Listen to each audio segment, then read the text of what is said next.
Rain has a strange way of making everything sound closer. Footsteps, engines, a knock at the door.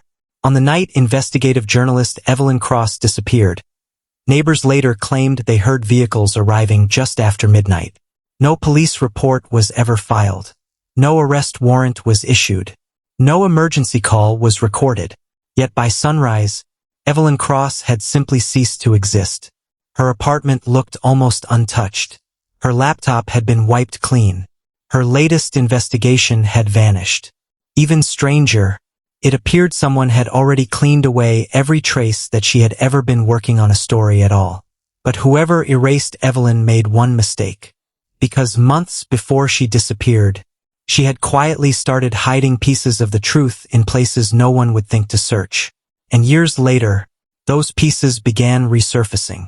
What they revealed pointed towards a secret so disturbing that some people still refuse to believe it ever happened. Unlike other reporters, she specialized in stories governments called rumors, illegal demolitions, missing families, military activity. Every case everyone else avoided, she pursued. Then one anonymous email changed everything. Inside it were only 4 words. They buried the village. Attached was a blurry aerial photograph. No coordinates. No sender. No explanation. Only smoke, burned homes, and dozens of abandoned vehicles. The location didn't exist on any public map. Yet satellite history suggested an entire settlement had once stood there. Then, nothing. As if history itself had been edited. The village that never existed. Evelyn traveled there alone.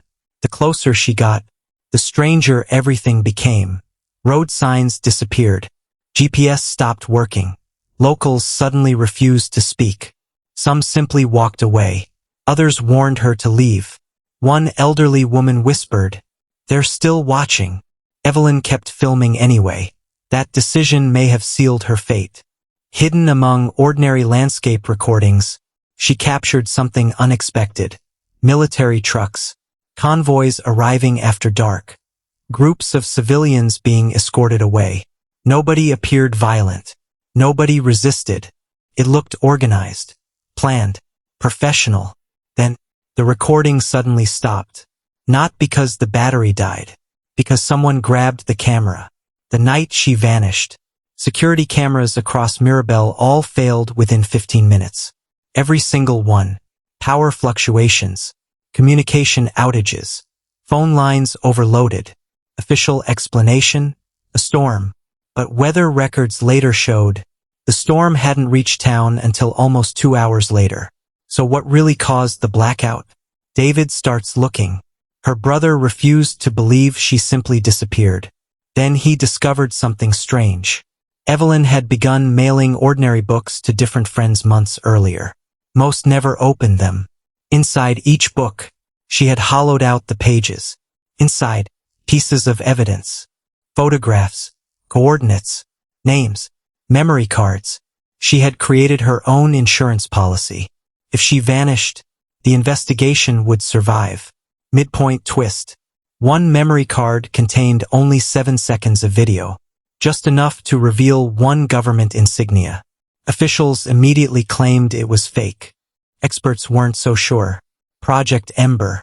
David finally met retired intelligence officer Jonas Hale. Jonas explained the name he'd spent decades trying to forget.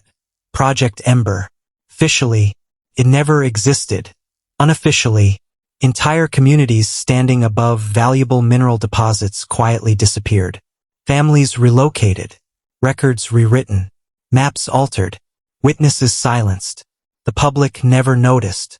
Because according to official documents, those villages had never existed in the first place. The cover-up.